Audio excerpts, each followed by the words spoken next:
Ah, je suis dans la voiture, comme vous pouvez le voir, encore une fois. J'aime bien m'enregistrer dans la voiture, ça occupe pendant que j'attends que Layla sorte de son cours de danse. Je voulais faire un petit reel au sujet de tous les trucs que je trouve un peu cons en ce moment dans l'univers du mariage. Je passe pas mal de temps sur Instagram et les réseaux sociaux. Et il y a un truc de dingue que je trouve depuis 3-4 ans, et je l'entends en formation aussi. En tant que prestataire, il faut qu'on soit toujours occupé. Il faut toujours avoir l'air d'être surchargé parce que ça crée un effet de rareté pour le client. En mode, oh là là, si on veut Clément et Laetitia, il faut tout de suite réserver de bonne heure, parce que sinon ils sont super occupés, on n'aura pas la possibilité de les avoir pour notre mariage. Je comprends les faits, hein, on se fait tout savoir par ce genre de choses, vous savez, quand vous êtes sur un site internet et que il y a un chronomètre qui vous dit encore 3 produits ou seulement 15 minutes pour commander, qu'est-ce qui se passe, on est les premiers à cliquer en disant ah vite, il faut se dépêcher. Sauf que du coup, c'est moche, mais il y a tellement de faux là-dedans. On fait semblant d'être occupé, on fait semblant d'être super booké. Quand on en parle entre nous, 2026 c'est une année pourrie. On est nombreux à galérer en mode t'as signé beaucoup toi? Ah bah non, machin, c'est de la dernière minute. Honnêtement, nous-mêmes, cet été, juillet-août, on a un mariage. Enfin non, 2 mariages. Un en juillet, un en août, sachant qu'il y en a un qu'on vient de signer en dernière minute en Vendée. Et le reste, on est vide. Et donc normalement il faut pas le dire. Je trouve ça un peu con en fait. Et dans le même style, c'est souvent on a un message qui apparaît d'un coup et qui dit ah mon telle date vient de s'ouvrir. En vrai les couples qui annulent, il y en a pas beaucoup. Mais tout ça, c'est du pipeau. C'est juste encore une fois pour créer de la rareté en mode ah vite il faut y aller. Un truc que j'ai constaté aussi, c'est qu'on en vient à faire de la photocopie du voisin. On voit un truc qui est beau, on se dit ah tiens ça c'est sympa, ça marche bien sur les réseaux, donc je vais faire la même chose. Et on se retrouve avec des réseaux sociaux remplis de tout le temps les mêmes images, tout le temps le même concept d'image. C'est dommage parce qu'on essaie de se rassurer en se disant si ça marche, ça va me faire de la vue. Et je pense qu'on en vient à créer du contenu non pas pour se faire plaisir et pour faire plaisir surtout à nos clients, parce que ça devrait être nos clients la priorité, mais on en vient à créer du contenu pour faire plaisir aux réseaux sociaux. Et c'est peut-être aussi pour ça qu'on se balade avec des caméras 360, avec une GoPro sur la poitrine, avec des lunettes qui font des vidéos, enfin pas les miennes, mais pour faire du backstage, pour alimenter, parce que on est en train de remplacer sur l'univers du mariage le couple qui normalement doit être au centre, parce que c'est leur journée, comme le couple étant juste un élément de la journée, et on replace le photographe au centre, ou le vidéaste.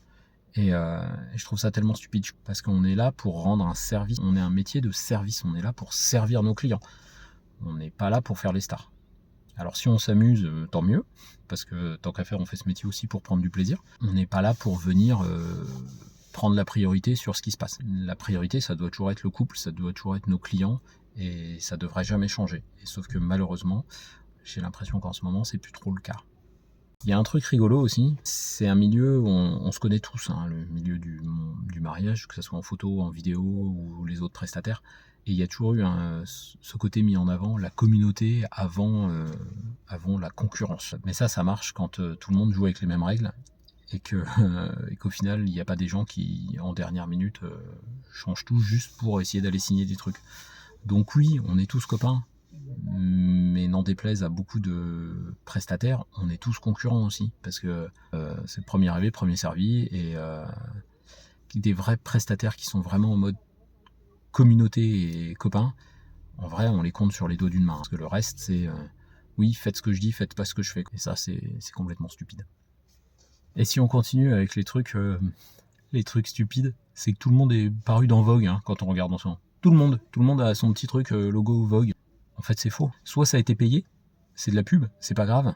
On a le droit de faire de la pub, c'est très bien. Vous avez payé un encart dans Vogue parce que vous êtes prestataire, parce que vous avez fait un shoot d'inspi, parce que vous avez fait un mariage, machin, et vous voulez le faire sponsoriser, et vous avez payé le magazine, que ce soit Vogue ou n'importe quel autre magazine de luxe. Et du coup, forcément, vous êtes paru dedans, mais c'est une pub. Tout est devenu il faut être dans Vogue. Ah bon, pourquoi? On s'en fout en fait. Ça n'a aucun sens en fonction de ce qu'on cherche comme type de clientèle et de ce qu'on cherche comme type de prestation en tant que prestataire. Et dans le même sens, on peut pas tous travailler dans le luxe. C'est pas possible. Je rappelle, le luxe dans le milieu du mariage, c'est des budgets au-delà de 600 000 euros le mariage. En dessous, c'est pas du luxe. C'est du premium. Et un photographe qui prend pas 10 à 15 000 euros par mariage, c'est pas un photographe du domaine du luxe. Donc arrêtons de faire semblant en fait. C'est ça, je trouve que ce qui est devenu dommage depuis 5-6 ans, c'est qu'on est dans un monde du faux. Alors déjà, le monde aujourd'hui est devenu faux, Et en plus, on en rajoute une couche dans nos images, on en rajoute une couche dans notre communication, on en rajoute une couche dans nos prestations. Et je comprends pas l'intérêt. Je comprends pas l'intérêt parce qu'on est là pour raconter des histoires vraies, on est là pour raconter des moments uniques et pas pour pipoter des choses, que ce soit des faux moments, des choses traficotées à l'IA à outrance.